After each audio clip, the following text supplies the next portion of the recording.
Sometimes the news gods work in mysterious ways. Yesterday, for no other reason than I thought it was very funny, I shared with you John Blake's takeoff of Dolly Parton's Jolene, where she was singing vaccine, vaccine, vaccine. I thought it was very funny. I hope you enjoyed it. But today I learned that the real Dolly Parton has revealed that she was offered the Presidential Medal of Freedom from President Donald Trump and didn't accept it. And now there's a push on to see whether she might be able to get one from Joe Biden. She's a bit unsure about whether to take it. Have a look at Dolly Parton.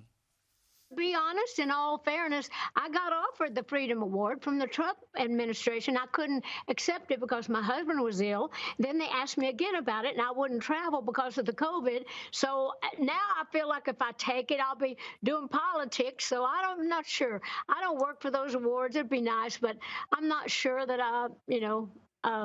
that I even deserve it. But that's a nice compliment for people to think that I might deserve it.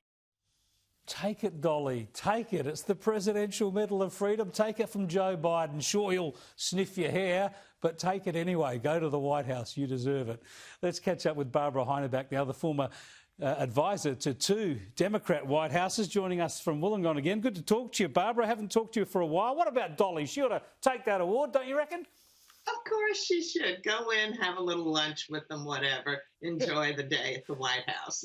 Now, tell me, what do you make of the early days of the Biden administration? Lots of executive orders and, of course, the Democrats pushing in the Congress to go ahead with this impeachment trial. In fact, the trial will unfold in the Senate within days. Yeah. To me, it still makes no sense at all. And I look to Alan Dershowitz. I mean, he is the guru and the most esteemed constitutional attorney that we have in the United States. And it is unconstitutional to impeach an ex-president. So this seems to be a work of just Nancy Pelosi's anger.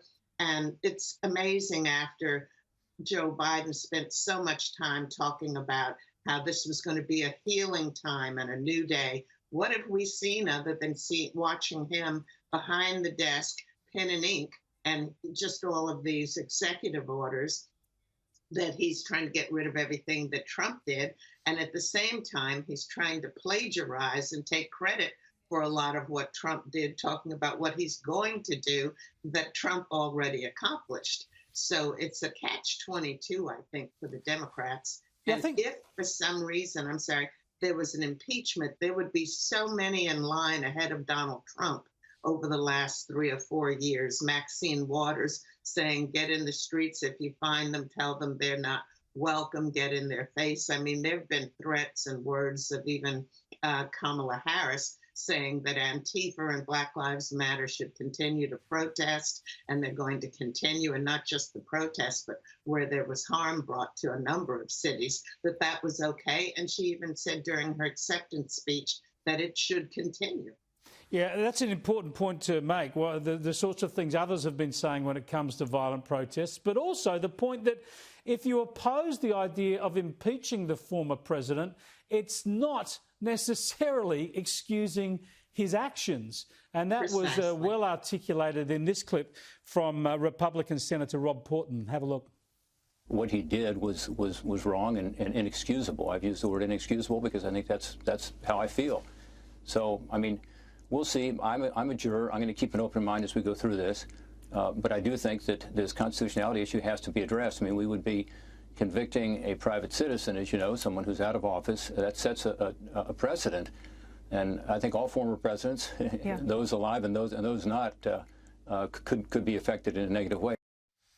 Yeah, it's such a strong point. You can condemn what Trump did, but think that the impeachment is a bad move. And it looks like it's going to be unlikely to get the numbers, do you reckon, in the Senate?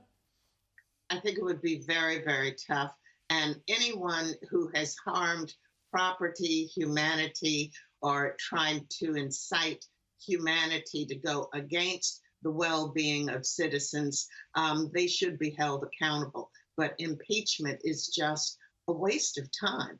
And this, I thought Biden was going to jump out and we'd be hearing about what he was going to do to try to bring the pandemic under control. The stimulus package is so stuffed with pork barrel fat that that's having a tough time. And there's a lot of catch up to do, not just in America, so many countries right now due to the pandemic, and they're wasting their time on silliness. I mean, if someone told me that this had happened and I'd been a bear asleep under a rock for a couple of years, I said, no, that's impossible.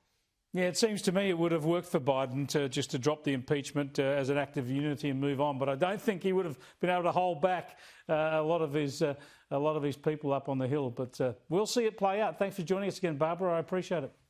All right. Thanks for having me. Have a good evening.